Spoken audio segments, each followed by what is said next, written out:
selamat pagi teman-teman.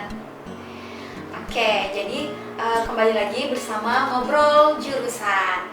Hari ini kita kedatangan tamu spesial dan juga pertemuan kali ini tuh lumayan spesial ya, karena ini pertama kalinya kita ngadain secara offline, secara langsung ya, jadi face to face. Nah, kali ini kita mengundang Kak Ochan dari jurusan Pendidikan Luar Biasa. Nah, teman-teman mungkin yang penasaran nih gimana sih perkuliahan jadi mahasiswa pendidikan luar biasa itu, mungkin bisa langsung aja kita tanya Kak Ochan. Mungkin boleh perkenalan dulu kampus, fakultas dan lain-lain Kak. Oke Kak, oke. Halo guys. Kenalin, nama aku Ahmad Fauzan Haridin. Teman-teman bisa panggil aku Ochan. Aku mahasiswa dari Universitas Negeri Malang, program studi pendidikan luar biasa. Sekarang semester 7 dan mau semester 8, angkatan 2021.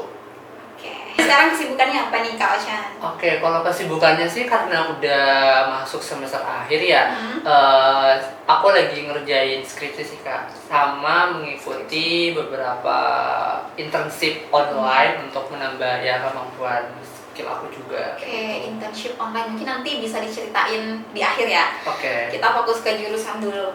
Semester akhir berat nggak sih Kak? Kalau semester akhir ya rasanya berat sih, karena mungkin apa ya, jadi masa akhir dan harus tentunya mengerjakan tugas akhir yaitu skripsi. Oke. Kalau udah nyebutin skripsi nih kayaknya orang-orang udah pada tahu sih Iya, struggle-nya betul. gimana, duka-dukanya. Oke, sebelum masuk ke situ nih, mungkin boleh dibahas dulu. Tadi kan udah mention jurusan, fakultas, terus dari kampusnya di mana. Nah, kampusnya tadi Universitas Negeri Malang ya Kak? Iya, Oke, betul. FYI guys, jadi kita ini sekampus. Tapi baru ketemu sekarang ya. Iya Kak. Oke. Boleh tahu, mungkin aku udah tahu ya Universitas Negeri Malang secara umum itu gimana, tapi mungkin teman-teman di sini ada yang masih penasaran, yang mungkin lagi bimbang nih milih kampus dan jurusan, apalagi kayak aku milih UM apa di mana ya, mungkin masih ada kebingungan tentang UM tuh kampusnya gimana sih, seperti apa, mungkin kayak ada banyak taman atau fasilitasnya yang kayak gimana, mungkin boleh dijelasin langsung sama Kak Ochan. Oke, karena sebagai mahasiswa Universitas Negeri Malang, aku mahasiswa dari FIP, ya tentunya Fakultas Ilmu Pendidikan. Fasilitas FIP itu sendiri pastinya beragam, seperti misalnya ada ruang kuliah, terus gedung kuliah bersama, ruang dosen, ruang aula yang tentunya menunjang aktivitas perkuliahan. Itu kalau untuk di lingkungan FIP, yang dimana juga di seluruh fakultas itu ada aksesibilitas bagi teman-teman disabilitas untuk bisa berkuliah dengan baik. Mungkin boleh jelasin secara spesifik fakultasnya, terus jurusan-jurusan dalam fakultas itu apa aja? Oke, mungkin aku jelasin untuk dalam prodi aku sendiri ya. Kalau untuk prodi pendidikan luar biasa sendiri itu ya sebenarnya sudah lama banget berdiri ya, mungkin sekitar 10 tahun lebih. Yang dimana prodi PLB ini tentunya berkontribusi bukan hanya dari untuk Malang sendiri, tapi untuk Indonesia, khususnya untuk mewujudkan inklusivitas pendidikan di Indonesia itu sendiri. Nah, sama juga dengan kayak departemen lain. Ada kalau untuk secara fasilitas ya banyak ya, kayak ruang kaprodi, ruang kuliah, terus juga lab PLB juga tentunya. Sebenarnya kalau di PLB itu banyak labnya, dan lab PLB itu biasanya memang diisi oleh teman-teman mahasiswa yang tentunya bertugas sebagai asisten labnya gitu. Yang dimana kita tentunya berkegiatan di lab itu dan juga mempelajari segala aspek kebutuhan ya, pembelajaran bagi teman-teman, bagi anak-anak disabilitasnya gitu. Oke.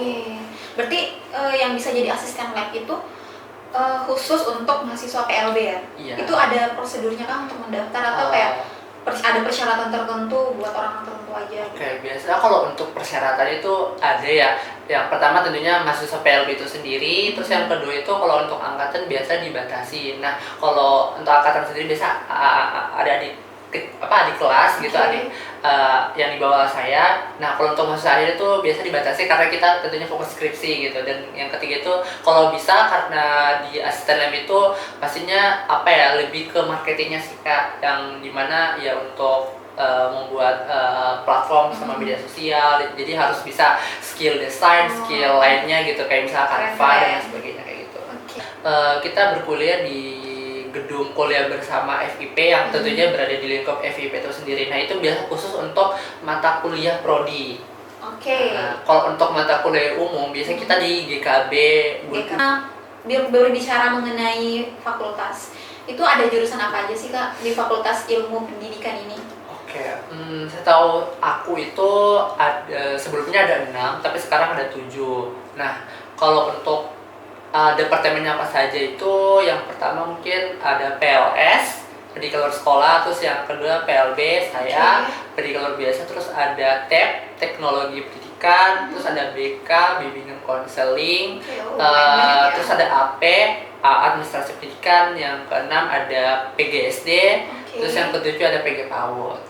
Nah, jadi ada 7 departemen. Sebelumnya ada 6 karena untuk departemen PGSD sama PG PAUD itu dulu disebutnya KSDP, Kependidikan Sekolah Dasar dan Prasekolah. Tapi karena UM sekarang sudah berubah status hukumnya dari dulu PTN BLUS berubah jadi PTN BH, berbadan hukum. Jadi segala aspek mungkin otonomi untuk mengurus keuangan dan sebagainya. Nah, itu UM lebih mandiri lagi, jadi bebas untuk membuka segala prodi yang baru. Nah, jadi berubah nomenklaturnya atau nama dari departemennya seperti itu. Lumayan besar ya perkembangan UM ini. Sebenarnya saya juga dari pendidikan ya Kak. Jurusannya pendidikan bahasa Inggris, tapi nggak masuk di Fakultas Ilmu Pendidikan ya. Oh iya. Kayak singkat sendiri ya. Jadi saya masuknya di Fakultas Sastra. Walaupun majornya kayak basically banyakan pendidikan ya dibandingkan bahasa Inggrisnya. Cuman mungkin karena bahasa asing jadi dia masuknya ke sastra, bukan di ilmu pendidikan.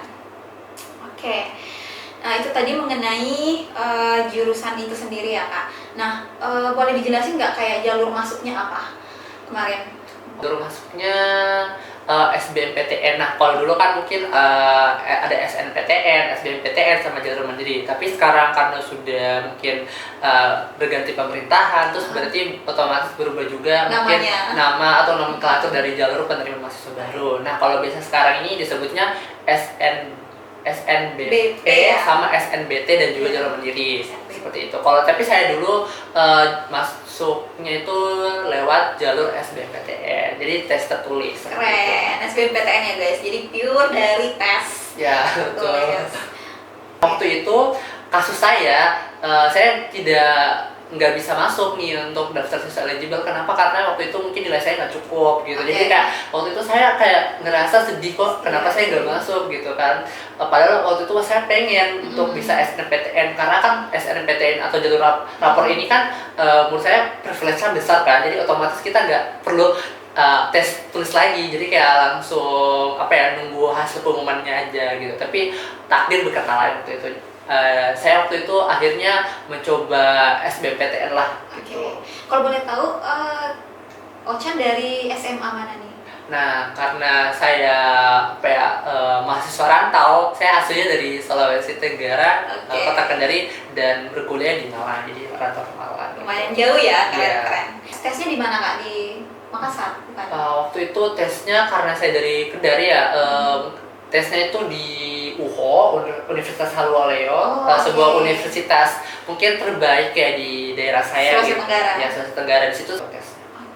Dan tiba-tiba di pengumumannya dinyatakan lolos. Ya. Alhamdulillah. Dari Sulawesi ya. Ya. Di Sulawesi sendiri itu kan banyak kampus-kampus yang lumayan terkenal juga. Ya, betul. Kenapa nih tiba-tiba milih di Jawa dan spesifik di UM gitu? Kenapa Malang? Sebenarnya ada cerita unik sih Kak, ketika saya milih UM ini. Nah, waktu itu di tahun 2020 SBMPTN saya pengennya memilih pilihan pertama saya di UNS, Universitas 11 Maret di Solo, terus yang kedua di UI Bandung, Universitas Pendidikan Indonesia. Nah, emang ini Jawa ya? Ya, Jawa semua tentunya. Kenapa nih gak mau di Sulawesi? Udah capek Sulawesi. Nah, sebenarnya di Sulawesi itu saya belum search lebih dalam atau mencari lebih dalam lagi terkait pendidikan luar biasa yang pengen saya ambil ini gitu. Jadi saya fokusnya ke Jawa, dan menurut saya Jawa itu kan pusat pemerintahan, pusat pendidikan, pusat politik dan sebagainya. Jadi menurut saya untuk kualitas atau value dari pembangunan manusia di Jawa itu menurut saya lebih bagus gitu. Jadi saya akhirnya memilih Jawa gitu. Di UM itu sebenarnya pilihan kedua saya dan ternyata lolos di pilihan kedua gitu teman-teman. Boleh spill gak kak pilihan pertamanya? Nah pilihan pertama waktu itu UPI. UPI, Iya, terus yang kedua UM. Hanya tapi beda. dengan jurusan yang sama? Ya jurusan yang sama tentunya. Emang kakaknya udah passion banget nih, yang luar biasa guys. Oke. Nah kembali ke jurusannya. Pendidikan luar biasa seperti namanya ya. Apa sih yang bikin luar biasa kak? Mungkin boleh jelaskan sedikit ngantarnya, bukan kuliah ya tapi lebih ke secara general aja, kayak ngapain sih, terus prospeknya ke depan tuh seperti apa pendidikan luar biasa itu. Kenapa disebut luar biasa? Sebenarnya nggak biasa ya?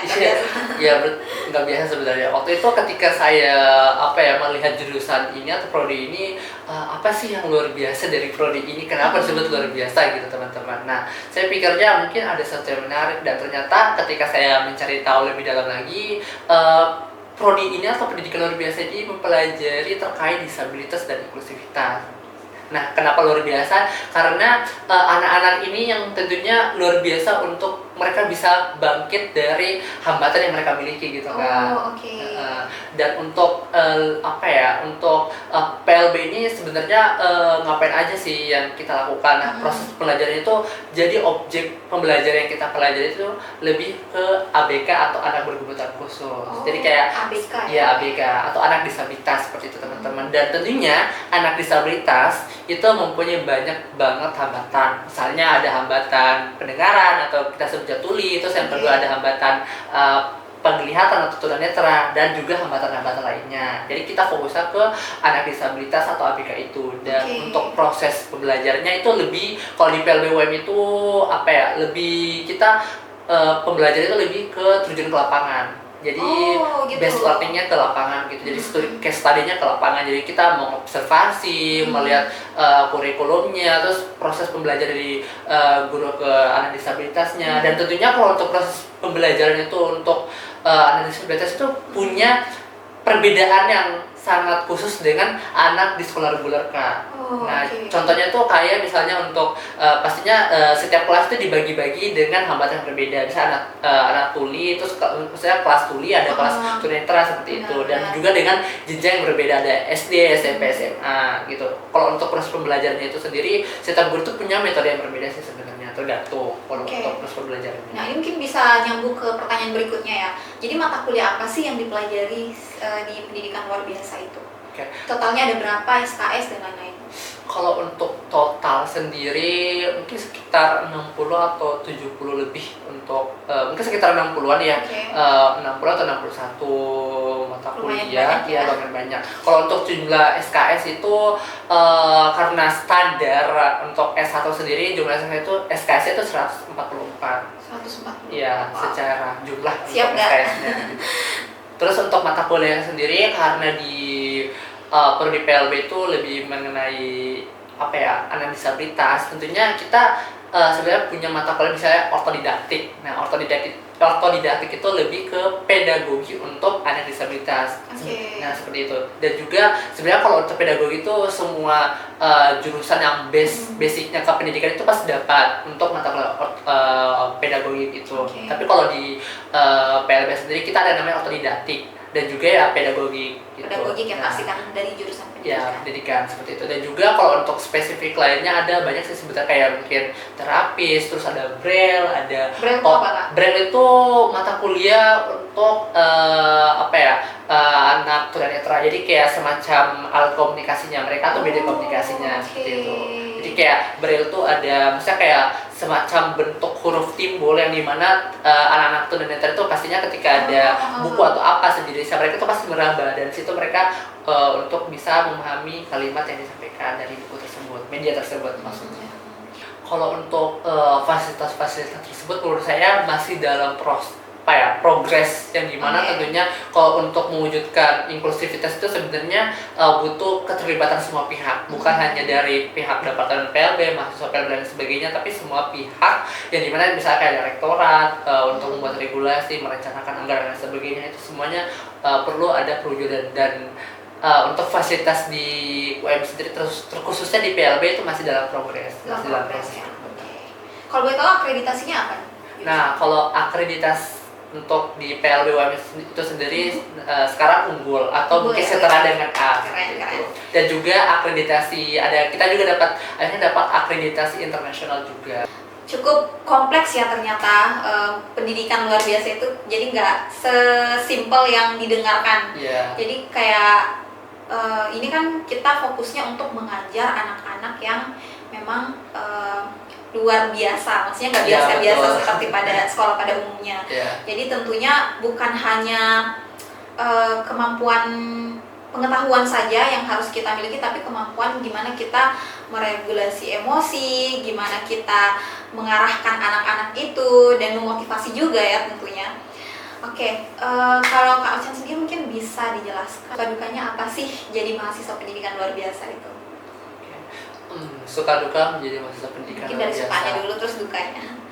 Kalau dari sukanya tuh suka karena bisa berkecimpung dalam dunia disabilitas, yang dimana dunia mereka itu tentunya sangat berbeda dengan apa ya, anak-anak reguler lainnya. Ya. Mereka kayak tidak punya, kalau anak-anak reguler kan pastinya nggak mempunyai hambatan gitu. Mungkin hambatannya cuma masalah belajar aja gitu, Iya, kan, benar. belajar matematika, belajar bahasa Inggris dan lain sebagainya. Tapi Atau hambatannya males aja. iya, kayak gitu kalau sekolah. Nah, tapi kalau untuk anak-anak ABK atau anak berkebutuhan khusus ini tentunya sebenarnya problem mereka itu sangat kompleks. Kompleks ya. Ya, dalam proses pembelajaran, terus dalam proses untuk bagaimana cara kita meningkatkan kognitif mereka, bagaimana cara kita meminimalisir karakter mereka atau tantrum mereka gitu. Jadi kayak sangat-sangat kompleks gitu.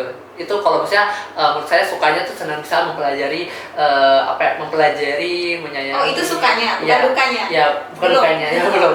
Jadi kayak mengayomi anak-anak disabilitas. Okay. Jadi kayak senang sih ketemu mereka, kayak oh ternyata ternyata anak disabilitas seperti itu ya. Seistimewa itu ya. ya. Seistimewa itu yang dimana tentunya kayak apa ya, ada rasa untuk bisa betul-betul membantu mereka gitu lah. Kayak lebih mengadvokasi mereka gitu, membantu Jadinya mereka. kita ngerasa jadi impactful. Iya, jadi sistem support sistemnya mereka Iya, gitu. benar-benar. Ya. Seru ya ternyata. Ya, seru banget sih kalau untuk berurusan dengan anak disabilitas gitu. Terus kalau dukanya, kalau dukanya tadi itu mungkin tadi udah dijelasin juga ya.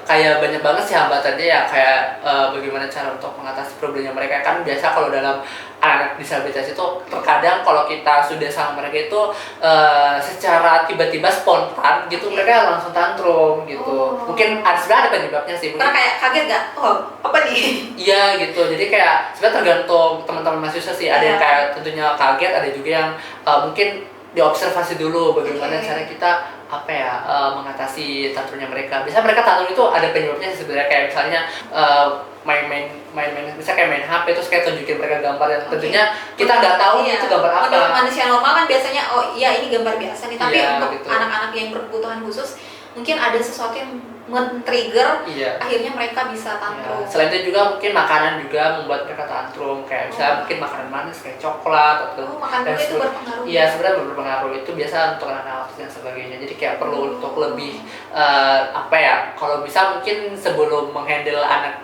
berkebutuhan khusus itu kita perlu identifikasi mereka dulu gitu, kayak semua dicari tahu, misalnya kayak anaknya seperti apa, terus wawancara gurunya, wawancara orang tuanya kayak gimana, biar kita dengan langkah tepat untuk mengatasi mereka. Jadi gitu. lumayan luas ya ranah pengajaran anak-anak luar biasa ini, karena bukan hanya fokus pada siswanya aja, tapi juga orang-orang sekitarnya, lingkungannya, kayak ya seperti yang dibilang tadi, guru dan juga orang tua. Karena dari situ kita bisa tahu ya, kayak oh ternyata alasan dia sampai tantrum tuh seperti ini ternyata. Iya, seperti itu.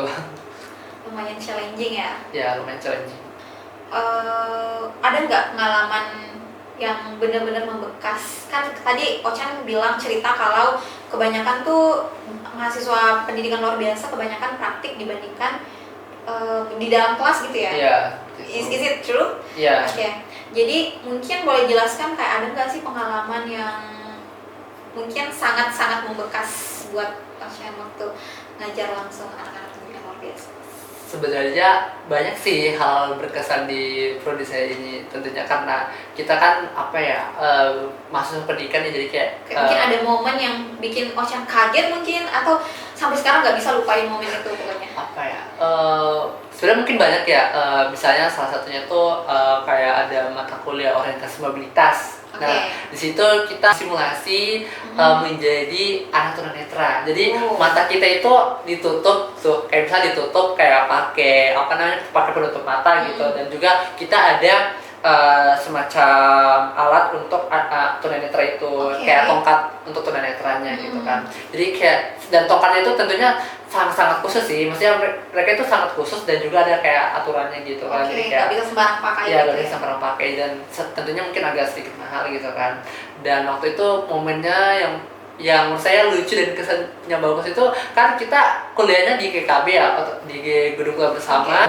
Waktu itu dosennya nyuruh kami tuh kayak simulasi nih, kita keluar dari kelas, terus kayak jalan, kayak mengitari lobby GKB, dan juga kita turun ke lift, sampai ke bawah, terus sampai mengitari gedung kuliah itu. Jadi uniknya tuh yang penting nggak tetangga aja sih. Iya, dan waktu itu sampai dilihat teman-teman mahasiswa lainnya gitu, itu lucunya. Jadi kayak mungkin kayak mahasiswa lain mikirnya, ngapain nih main kotak-kotak di kampus? Iya, gitu kan, kita lagi kuliah loh, kita lagi kelas, kita lagi simulasi. Seru. Iya, seru banget waktu itu. Itu mungkin salah satu keistimewaan anak-anak mahasiswa gitu, yang luar biasa. Jadi kuliahnya tuh nggak sekedar di dalam kelas doang, jadi banyak praktik. Ya, sangat senang sih dari metode pembelajaran dari kayaknya kalau saya masuk di pendidikan luar biasa lebih cocok deh, karena saya lebih suka yang praktek. Gitu ya. Dari main teori setiap hari praktek. Iya kan. Oh iya. Nah, berbicara mengenai anak kebutuhan khusus, ini kan masih banyak kaitannya dengan psikologis ya. Nah, mungkin tadi kan Ocean udah sebutkan beberapa mata kuliah, tapi saya nggak mendengar ada mata kuliah psikologi dan lain-lain. Mungkin boleh dijelasin sedikit? Yang khusus psikologi anak. Kalau di PLB sendiri kayaknya ada mata kuliah psikologi pendidikan seperti itu. Nah, kalau psikologi pendidikan itu biasanya psikologi pendidikan atau tes psikologi. Nah, sebenarnya di semester 7 ini yang kemarin itu, yang ini maksudnya itu dapatnya tes psikologi gitu.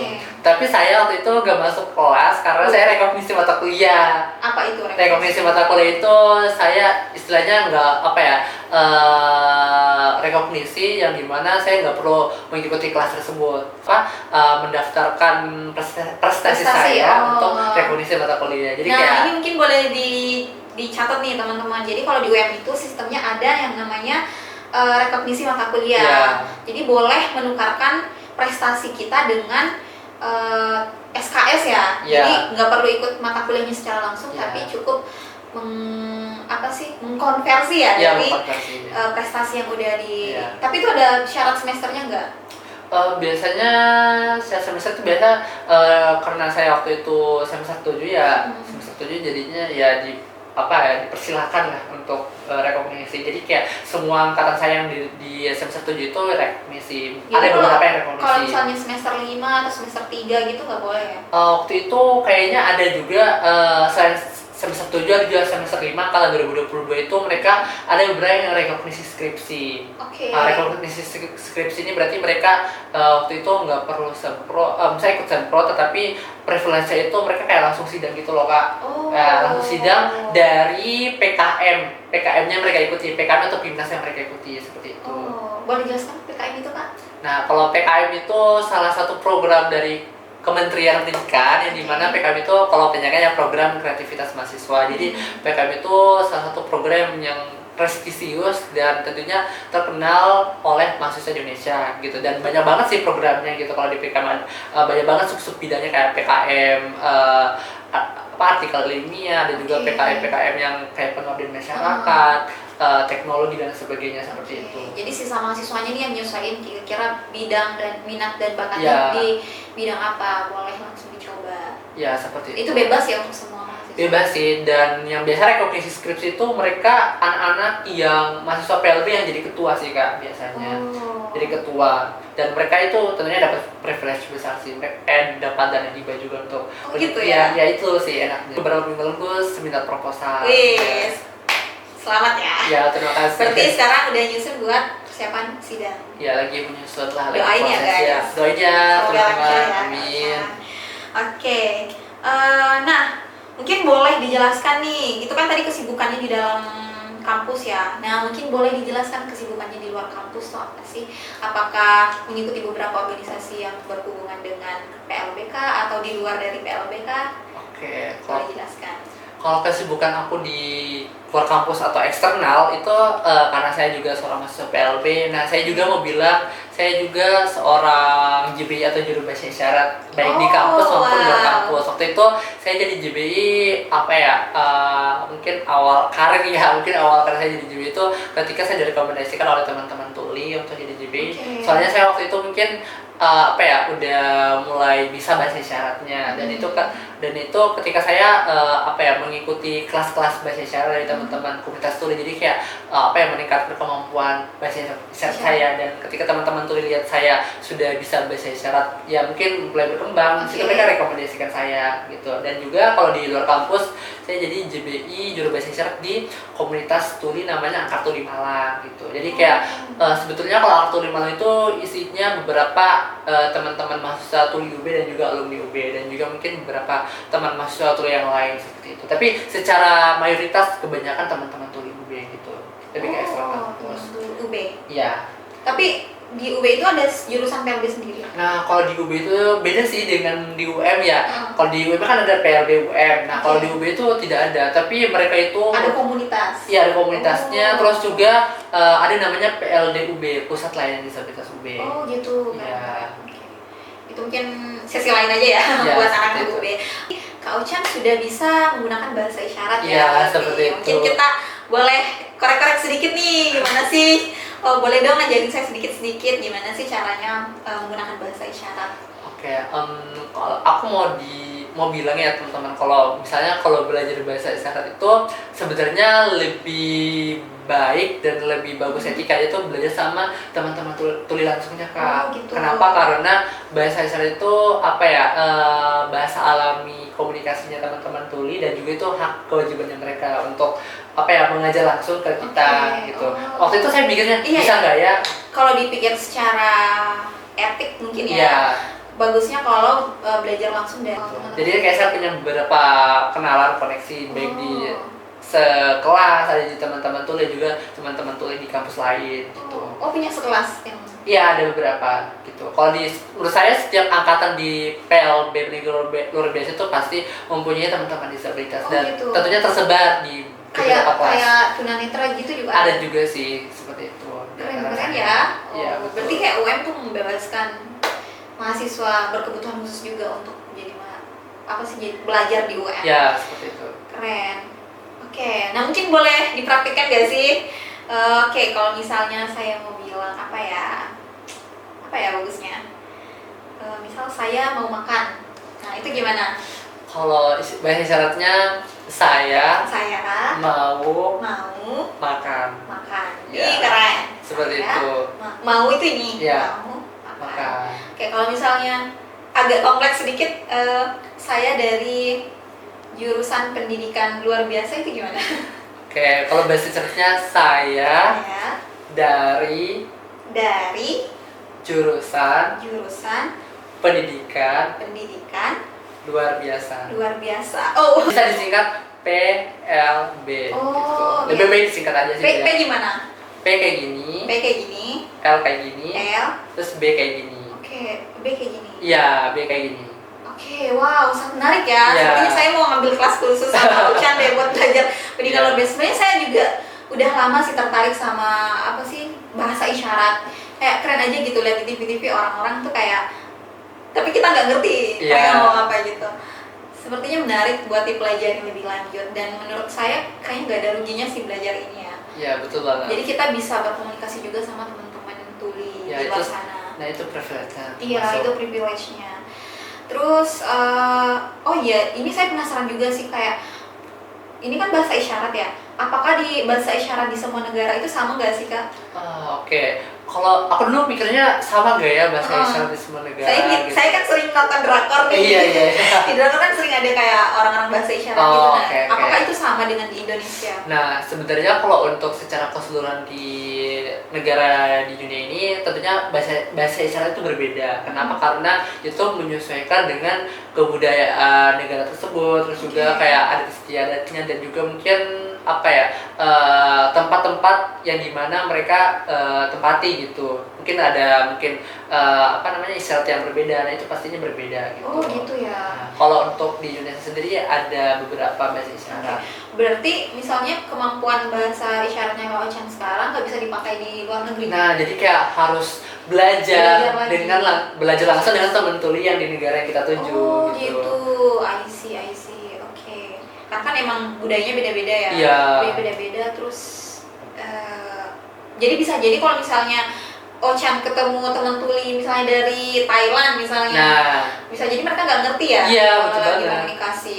Oke, karena mungkin punya gaya tersendiri. Iya, punya cara sendirinya juga. Okay. Dan juga kalau misalnya mau bisa berkomunikasi dengan teman-teman tuli internasional lainnya, itu biasanya ada namanya International Sign Language atau bahasa isyarat internasional. Oh, ada. Kalau bahasa isyarat internasional itu bahasa isyarat gabungan dari beberapa bahasa negara-negara, misalnya dari Asia, Eropa, Amerika dan sebagainya. Disimplifikasi Iya, digabungkan gitu. Digabungkan jadi. Selebihnya juga pakai gestur tubuh sih gitu. Oh, gestur tubuh. Oke. Lumayan ini ya, menarik ya kita dengarkan mengenai bahasa isyarat. Waktu mendaftar di jurusan PLB ini ada persyaratan khusus nggak Kak untuk ini ya, dari UM-nya sendiri dan dari apa sih istilahnya yang ngatur buat tes kelulusan perguruan tinggi itu? Oke. Kalau untuk persyaratan masuk ke prodi PLB itu sendiri sebenarnya nggak ada spesifik manapun, dan itu kalau untuk persyaratan masuk ke jurusan PLB itu sama sih dengan persyaratan dengan jurusan-jurusan lainnya gitu. Jadi kayak intinya sudah lulus sekolah SMA, terus juga ya tentunya ya bisa mengikuti segala proses baik mungkin SNMPTN atau SBMPTN seperti itu. Berarti nggak ada yang kayak harus bisa bahasa isyarat? Nggak ada. Kalau boleh tahu, emang dari dulu tuh Ochan mimpinya buat ngambil pendidikan luar biasa, atau emang sebenarnya ada sih sebenarnya mimpi lain, cuman ini jadi preferensi pilihan opsi kedua aja misalnya? Oke. Waktu itu sebenarnya ketika SMA saya sebenarnya jurusan IPS ya Kak. Jurusan IPS, dan tentunya pengen ambil yang tentunya prodi-prodi yang basicnya ke sosial gitu ya, sosial. Dan waktu itu saya ingin sekali masuk ke psikologi. Nah, psikologi itu di psikologinya UGM. Waktu itu kan kayak itu sih kayaknya incaran sejuta umat. Iya, sejuta umat, banyak banget sih ya siswa SMA. Waktu itu saya lihat UGM kayak bagus banget, terus kayak lihat di YouTube, ini lagu PPSMB dan lain sebagainya gitu. Waktu itu saya pengen masuk psikologi. Kenapa? Karena saya pengen bisa belajar kepribadian manusia itu, kenapa sih orang-orang itu bisa marah, orang-orang itu bisa menangis dan sebagainya, dan mengenal diri sendiri juga. Mengenal diri sendiri gitu. Dan waktu itu saya mikirnya kalau psikologi itu kayak udah banyak nih peminatnya, tetapi waktu itu saya nggak benci, maksudnya nggak mau milih itu. Hanya saja saya mencari opsi yang menurut saya mungkin ada nggak sih prodi yang menarik gitu, yang tentunya mungkin beda gitu dari yang lain. Dan waktu itu saya udah search di internet, di Google, lihat ada prodi PLB yang luar biasa gitu. Ketika saya lihat PLB itu apa sih, aku nggak paham banget kan. Iya, benar-benar. Aku juga taunya PLB ini baru beberapa bulan terakhir sih. Ternyata ada loh jurusan yang memang khusus mempelajari anak-anak luar biasa gitu. Keren sih. Berarti nanti prospeknya apa aja nih Kak kira-kira kalau PLB selain jadi guru anak-anak luar biasa mungkin? Selain kalau untuk prospek karir dari PLB itu sendiri, selain jadi guru SLB pastinya ya jadi GPK, guru pendamping khusus yang ditempatkan di sekolah inklusi. Sekolah inklusi ya berarti mungkin mayoritasnya anak-anak reguler disabilitas, tapi ada anak disabilitas atau ABK yang bergabung di kelas yang kebanyakan reguler. Jadi kayak mungkin tujuan inklusi itu yang dimana pengennya sih anak-anak disabilitas atau reguler ini bisa apa ya, lebih aware lah, lebih aware dan juga lebih bisa peduli dengan teman sebaya yang disabilitas. Jadi kayak tahu kekurangannya apa, hambatan apa yang mereka bisa bantu. Jadi kayak yang dimana anak reguler ini apa ya, tentunya bisa menciptakan rasa kepedulian, rasa kemanusiaan dari mereka itu sendiri. Selain GPK atau guru pendamping khusus itu biasanya membantu dan menemani anak inklusi ini untuk bisa lancar dalam proses pembelajaran. Bisa kan ada guru mapelnya gitu kan, yang dimana ini kayak guru utamanya. Nah GPK-nya ini kayak membantu mungkin semacam shadow teacher-nya, yang dimana membantu mungkin proses pembelajarannya kan pastinya berbeda ya, kepribadian mereka proses pembelajaran. Jadi kayak guru ini membantu untuk bisa mereka menyesuaikan dengan kurikulum untuk reguler gitu. Selain GPK ada juga namanya terapis. Nah terapis ini banyak macamnya sih, mungkin kayak terapis untuk cerebral palsy, autism, Down syndrome dan sebagainya. Itu untuk terapis untuk anak-anak hambatan intelektual dan juga hambatan lainnya. Ini biasanya di rumah sakit gitu ya? Biasanya itu kayak di klinik gitu, dan mungkin kalau bisa ya punya yayasan atau mungkin punya praktik sendiri itu. Nah kalau di PLB sendiri ada dosen saya, beliau itu namanya siapa ya, saya lupa lagi, Bu Rata atau Bu Umi gitu kan. Nah beliau ini kan basicnya untuk anak-anak autis gitu kalau nggak salah, dan beliau ini punya yayasan yang dimana volunteer itu diisi oleh mahasiswa PLB dan juga alumni PLB gitu. Jadi kayak saya pernah ikut. Nah waktu itu saya pernah jadi JB-nya aja sih, mengisi waktu itu. Sebenarnya pengen ikut juga, pengen bisa lebih tahu lagi, lebih dalam lagi kayak proses untuk terapis untuk anak autism dan lain sebagainya gitu. Setelah jadi terapis bisa juga sih kayak masuk ke lembaga pemerintahan. Misalnya kan ada di lembaga pemerintahan kayak misalnya Komnas Disabilitas, Komisi Nasional Disabilitas, terus juga ada juga namanya Kementerian Pemberdayaan Perempuan dan Anak gitu kan. Itu bisa masuk nih untuk untuk khusus untuk anak dan perempuan kayak gitu. Apalagi yang kayak bisa juga jadi yang pembawa berita itu loh. Ya bisa kayak untuk sebagai fasilitatornya gitu. Fasilitator dan lain-lain. Wow, keren. Begini penasaran, maaf ya Kak, pertanyaannya agak banyak. Soalnya saya cukup tertarik sih sama jurusan pendidikan luar biasa ini. Ada nggak kayak momen pas nanganin anak-anak itu yang bikin Ochan, aku udah nggak mau lagi nih kayaknya. Kayak bikin Ochan kayak kayaknya aku bakal berkecimpung di pendidikan luar biasa ini gitu. Sebenarnya ada sih mungkin beberapa momen yang dimana kalau menghandle anak-anak berkebutuhan khusus itu sangat-sangat mungkin sulit lah. Misalnya tuh ada sangat menguji diri kita gitu kan. Nah waktu itu momennya biasanya kalau menghandle anak berkebutuhan khusus itu kadang kalau kita sudah datang itu mereka tuh kadang tiba-tiba tantrumnya itu bukan karena kita, tapi mungkin dari gurunya yang kayak lagi handle anaknya, terus kayak mungkin dari hal lain gitu kan. Nah itu biasanya kita kaget, nah ini anak kenapa tiba-tiba tantrum gitu kan. Dan biasanya teman-teman itu ada yang kayak mungkin dari ekspresi atau mungkin yang saya lihat misalnya kayak udah leher nafas gitu, saya termasuk kayak gitu kayak gitu kan kadang gitu kayak. Itu ada teknik khususnya nggak sih Kak cara menangani anak yang seperti biasa itu? Ada sih beberapa, mungkin kalau guru-guru pakai metodenya gitu. Maksudnya yang diajarin di kelas itu ada nggak? Nah biasa kalau untuk metode untuk biasa tantrumnya tuh biasanya lebih attentionnya sih gitu, kayak lebih meningkatkan perhatiannya mereka. Dan juga sebenarnya kalau ketika anak-anak disabilitas itu menangis itu sebenarnya nggak apa-apa sih, itu memang sudah sifat alamiah dari anak-anak itu. Kita nggak bisa untuk menghentikan rasa alamiah mereka, rasa menangis itu. Karena malah tambah disuruh kayak diam nih, malah tambah tantrum biasanya. Sebenarnya nggak apa-apa sih, maksudnya mungkin menunggu mereka selesai dulu menangis, atau mungkin ketika ada penyebab mereka tantrum itu biasanya kita perlu untuk lebih dalam. Gali lebih dalam lagi dan juga menyingkirkan penyebabnya itu. Jadi penyebabnya jadi kunci utamanya ya. Seperti itu. Dipahami dulu.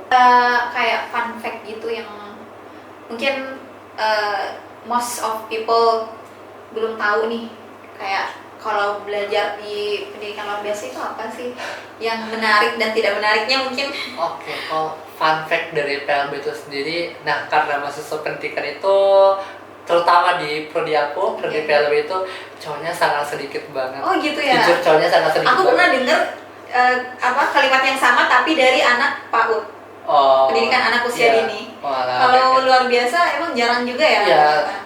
Sebenarnya kalau mungkin rata-rata di prodi pendidikan di FIPS itu sendiri untuk secara jumlah cowoknya itu sangat sedikit, terutama di PLB. Apalagi di angkatan aku 2021 itu nggak sampai 10 orang Wow, cowoknya. itu Dan angkatan ya, bukan kelas. Iya. Kalau kelasnya berapa kelas? kalau di kelas aku sendiri kan ada di angkatan 2021 terbagi 3 kelas. Aku Oke. di kelas A, kan ada 3 kelas A, B, C. Oke. Aku masuknya di kelas A. Terus jumlah cowoknya itu sekitar berapa ya? Ada aku, Riko, sekitar 5 orang. 5 orang cowoknya. Wow. Dan kebanyakan cewek. Sangat terbatas ya, Ya. guys. Terus untuk kelas lain kayak B, C itu mereka masing-masing dua orang cowoknya. Itu dikit banget, sumpah. Lagi nggak? Terus fun fact yang lain, pastinya menurut saya lebih banyak mahasiswa disabilitasnya sih, jumlah mahasiswa disabilitas gitu ya. di prodi PLB. Lihat apakah ada prodi PLB gitu kan. Soalnya mereka kan pastinya mungkin ketika nanti sudah masuk PLB mungkin rata-rata pengennya di guru, mungkin kayak jadi guru vokasi kah, atau mungkin guru mata pelajaran yang tentunya mereka pasti mengajar di SLB di daerahnya masing-masing gitu biasanya. Jadi kayak fun fact-nya itu kebanyakan mahasiswa disabilitas jumlahnya lebih banyak mungkin di prodi PLB itu sendiri biasanya. Berarti pengalaman bertemannya kayak circle-circle-nya Ocean kayaknya sangat luas dan berwarna ya guys, karena memang beda dari teman-teman yang mungkin dari jurusan lain. Luar biasa, jadi banyak belajar, lebih colorful ya, tentunya belajar. Insightful dan pasti banyak pelajaran sih yang bisa diambil. Ya, seperti itu. Dan juga kalau fun fact, mungkin fun fact lainnya tuh karena aku masuk pendidikan pastinya apa ya, masuk PLB itu green flag semua loh. Oh, green flag dalam hal apa Iya, nih? green flag apa ya, mengurus anak-anak, menjaga anak-anak gitu kan. Ya pastinya kita kan menyayangi anak-anak, kita sabar menghadapi emosi mereka. Nah itu faktanya. Green flag ya? Ya. Kalau green flag buat jadi pasangan nih? Nah itu boleh sih. Boleh sih ya, oke. Benar. Oke, mungkin itu dari segi mahasiswanya ya. Ya. Nah, kalau dari segi dosennya sendiri, banyak yang killer gak nih Kak? Atau friendly semua nih dosennya? Oke, sebenarnya kalau untuk dosen itu sendiri pastinya semua mahasiswa itu pasti merasakan sih, bukan mahasiswa PLB. Pastinya ada juga dosen yang apa yang menurut saya itu tegas. Misal bukan killer sih, kalau dalam perspektif saya itu mungkin beliau ini kan dosen yang tentunya tegas, mungkin tegas dalam kita disiplin sebagai mahasiswa yang kritis. Nah biasanya tuh dosen tuh menuntut kita untuk bisa apa ya, lebih profesional dan disiplin, baik disiplin waktu juga dalam disiplin pembelajaran. Nah itu biasanya ada. Terus kalau untuk nilai, menurut saya apa ya, kalau mungkin tren-tren ini atau zaman sekarang itu kalau dosen-dosen yang agak tua itu kalau masalahnya itu mungkin lebih apa ya, lebih enak lah. Yang dosen milenial? Iya, kalau untuk dosen yang agak tua maksudnya, ya maksudnya memberi nilai itu lebih enak gitu. Beda mungkin dengan dosen yang lebih muda. Biasanya tuh kalau menurut saya dosen yang lebih muda itu lebih apa ya namanya, mungkin mereka lebih apa ya, lebih memperhatikan lagi, misalnya lebih kritis lagi. Misal gimana sih mau dikasih bener nilainya? sih. Misalnya gitu sih kalau dosen. Aku juga ngerasain soalnya, tapi ini subjektif ya guys. Kita nggak mengklaim bahwa semua dosen seperti itu. Tapi kalau dosen di PLB sendiri tuh menurut saya tegas, terus friendly ada, baik ada, terus kayak betul-betul mengayomi, betul-betul mengajari kami dengan baik bahwa anak berkebutuhan khusus itu seperti apa sih kayak gitu. Jadi menurut saya dosen PLB itu sangat luar biasa. Mereka itu betul-betul harus diberikan applause, diberikan apa ya, penghargaan yang dimana karena dosen di PLB sebenarnya menurut saya nggak terlalu banyak sih Kak. Mungkin dibandingkan jurusan lain. Ya kayak mungkin harus ada penambahan dosen lagi sih. Kalau menurut saya beban dosen itu menurut saya sangat berat sih. Mereka bukan hanya melakukan pengajaran, tapi mereka harus melakukan penelitian, pengabdian masyarakat juga seperti itu. Siapa tahu Ocean bisa jadi next generation ya yang gitu di kota dosennya UM gitu. Betul. Wow. Tapi ini aku nggak tahu ya di jurusan lain. Kalau di jurusan aku tuh katanya ini aku dengar rumor aja di UM itu semua dosennya kualifikasinya tuh harus minimal S3. Apakah di jurusan Ocean juga sama apa beda? Kalau untuk dosen-dosen PLB itu sendiri, menurut saya dosen-dosen ini lagi kalau untuk yang masih S2 itu biasanya lagi dalam tahap proses Belajar pendidikan, ya, proses jadi pendidikan ongoing S3-nya. study-nya. Seperti itu biasanya. Jadi Oh, kayak iya. mereka beliau-beliau ini lagi belajar dan juga beliau-beliau ini lagi mengajarkan ilmunya ke kami gitu sebagai mahasiswa S1. Nah, ya, itu seperti teman-teman. Jadi bisa dibilang dosen-dosen UM ini benar-benar profesional di Iya. bidang. Itu sih menurut aku yang jadi plusnya kalau kuliah di UM itu. Jadi kita benar-benar dapat ilmu dari dosen yang emang udah udah ada spesialis tersendirinya gitu. Jadi kita bisa dapat ilmu yang lebih luas menurut aku gitu. Terus ada lagi nggak fun fact yang mau dibagiin sama teman-teman sebelum kita tutup nih? Di seluruh kampus. Kayaknya di FIP itu ada namanya kayak mungkin setiap di samping pintu mungkin pintu kaprodi atau pintu ruang kelas itu ada namanya braille gitu. Braille itu bentuk huruf timbul gitu loh, titik timbul gitu. Jadi kayak anak-anak tunanetra. Ya, teman-teman tunanetra biasa. Jadi kayak ada titik-titik seperti itu. Nah, itu huruf timbulnya gitu. Nah, kalau biasanya di FIP itu ada fasilitas inklusi seperti itu gitu. Seperti itu sih. Jadi kayak aku lihat teman-teman ternyata kalau mau tahu ini ruangan apa kan bisa meraba itu sih biasanya. Gitu. Keren-keren. Jadi UM disediain itu ya? Ya. Itu di setiap kelas? Setiap ruang itu biasanya ada sih Kak, kayak untuk huruf braille. Mungkin Kak Ochan ada pesan nih buat adik-adik yang sebentar lagi kan ada pendaftaran SN dan SB ya. Mungkin apa sih istilahnya sekarang? SNBP dan SNBT. Seperti itu. Ya, mungkin ada pesan-pesan nih dari Kak Ochan terkait gimana sih cara pemilihan jurusan yang tepat, dan mungkin buat adik-adik yang masih bimbang dengan jurusannya dan lain-lain. Kalau dari aku sendiri untuk adik-adik sekolah ya, terutama yang tentunya mau masuk PTN ya, karena tuh harus betul-betul mempersiapkan diri yang dimana kayak nyicil belajarnya. Kalau untuk ketika teman-teman mau masuk PLB, nah itu lebih bagus lagi. Jadi kalau teman-teman tertarik nih dengan promo nih tertarik dengan disabilitas, tertarik dengan inklusivitas, terutama juga bahasa isyarat, boleh nih join. Dan tentunya dapat pahala ya. Iya, tentunya dapat pahala kalau untuk PLB gitu. Jadi apa seperti itu, teman-teman ya mungkin tertarik dengan PLB, silahkan join ke PLB, bebas, bukan hanya di kalau di aku kan dari Universitas Negeri Malang boleh, atau mungkin di universitas lainnya yang tentunya menyediakan prodi PLB. Menurut saya teman-teman harus daftar dan join di prodi selain tersebut. UM tuh apa lagi ya yang nyediain PLB? Kalau di PLB, sebenarnya kalau di PLB itu nggak banyak sih yang menyediakan. Kayaknya jarang ya? Ya sebenarnya jarang sih. Kalau UPI ada nggak sih? Nah, kalau di UPI itu juga termasuk kampus pendidikan kayak di UM, mereka ada, terus juga WNM, Negeri Makassar. Oh, Negeri Makassar ya ada? ada, terus juga apalagi WNS nggak sih? WNS juga ada, di PLB-nya, terus lagi apalagi ya? Mungkin di Sulawesi Utara Universitas Samratulangi juga ada. Jadi mungkin teman-teman bisa mengulik-ulik informasi lebih dalam lagi tentang kampus-kampus lain. Ini kan cuma referensi aja dari UM. Kalau UM tuh gambarnya seperti ini loh. Ya, tapi tetap direkomendasiin kalau bisa di UM aja. Ya, di UM aja ya, kalau bisa join UM. Oke. Mungkin Kak Ochan ada platform atau apa gitu yang mau dipromosiin di sini yang teman-teman bisa join gitu? Ya, mungkin kalau teman-teman di Malang nih yang pengen belajar bahasa isyarat, nah itu biasanya kalau di Malang sendiri ada offline tuh namanya Akar Tuli Malang, silakan follow. Sorry? Namanya Akar Tuli Malang. Akar Tuli Malang.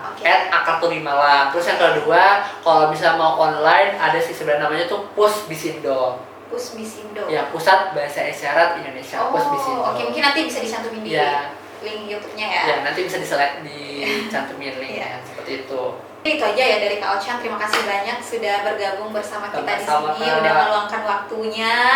Sangat-sangat menarik ya Ya, pembahasannya. Saya juga dapat banyak insight baru nih tentang kalau biasa, soalnya emang dengarnya jarang banget sih dari teman-teman dan kampus-kampus lain mungkin ya. Ya, tentu saja. Dan ini mungkin pesan terakhir dari saya buat teman-teman yang masih bingung buat memilih jurusan. Whatever it is, make sure jurusan itu memang benar-benar yang kalian passionate gitu. Ya, betul banget. Benar-benar kalian suka dan pengen dalami. Jadi ada yang nanya nih, kalau misalnya mau milih kampus atau jurusan yang mana yang harus didahulukan gitu kan. Kalau saya sih mending pilih jurusannya dulu, habis itu baru milih preferensi kampusnya apa gitu. Semoga perbincangan kita kali ini ada manfaatnya buat teman-teman sekalian. Amin. Sukses selalu ya buat Kak Ya, Ocha. makasih banyak Kak. Kita akhiri sesi kali ini dengan menggunakan bahasa isyarat, boleh nggak Kak? Oke, boleh. Selamat siang dulu, gimana selamat siang? Oke. Mungkin prakteknya kayak gini kalau untuk bahasa isyaratnya. Oke. Selamat Selamat siang. Ya, Selamat siang. Sekian dan terima kasih. Langsung aja terima kasih. Terima kasih. Oh, terima Ya. kasih itu gini. Ya, terima kasih. Sampai jumpa lagi. Sampai